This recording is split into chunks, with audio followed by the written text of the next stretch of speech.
Sean todos bienvenidos a la clase de este día. En la clase de hoy vamos a aprender a hacer sumas de vectores. Empecemos entonces con el ejemplo de este día.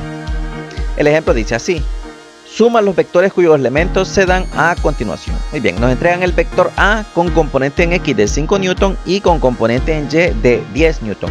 Nos entregan el vector B, sin embargo en este no nos entregan las componentes, sino que lo que nos dan es la magnitud del vector, que nos dicen que es de 15 newton, y la dirección que este posee, que nos dicen que es de 60 grados. Solución. ¿Qué es lo que tenemos que hacer? Muy bien, primero lo que tenemos que hacer es, para poder realizar la suma vectorial, lo que se hace es obtener cada una de las componentes de los vectores. En el caso del literal A está muy fácil, simplemente tomamos el vector A y lo expresamos como combinación lineal de los vectores I y J. Componente a componente, la I acompaña a la componente en X y la J acompaña a la componente en Y. Simplemente vamos a sustituir y nos queda este resultado. Este vector es el que vamos a sumar con el vector B expresado de la misma manera.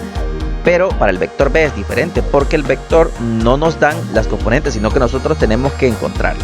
La componente en X del vector B es la magnitud del vector multiplicada por el coseno del ángulo alfa. Como ya nos entregaban tanto la magnitud como el ángulo, simplemente vamos a sustituir los valores. 15 newtons es la magnitud del vector o la norma del vector, y aquí se pone coseno de 60 porque 60 es el valor del ángulo alfa.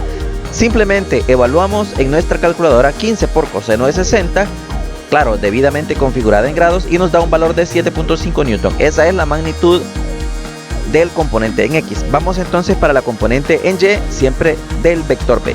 Para el componente en Y es exactamente lo mismo, pero en lugar de escribir el coseno, vamos a escribir el seno.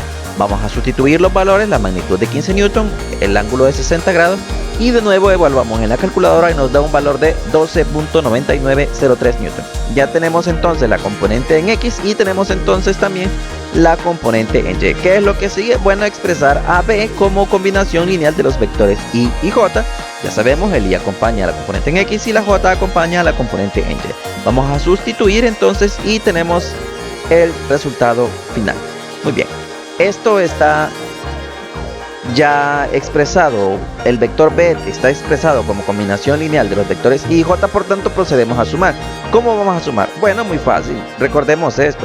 El vector A quedó expresado de esta manera, el vector B queda expresado de esta manera. La suma del vector A más el vector B se escribe de la siguiente manera. Lo que usted tiene que hacer es que en lugar de escribir vector A y vector B, va a escribir el vector A sustituyéndolo por lo que acá aparezca y el vector B por lo que acá aparezca. Acá está el vector A y el vector B. Pero ojo, muy importante, el vector suma de A más B, acá el resultado de esto, o la resultante, no, es el que va a acompañar al vector I.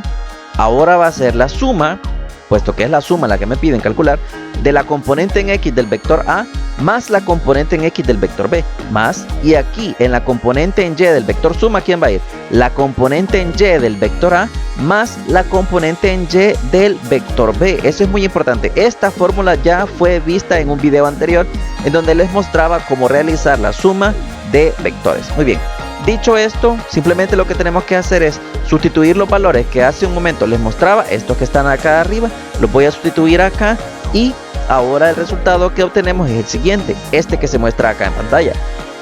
¿Qué es lo que tenemos que hacer? Simplemente realizar las operaciones algebraicas de suma. 5 más 7.5 nos da un valor de 12.5 y 10 más 12.9903, eso nos da un valor de 22.9903.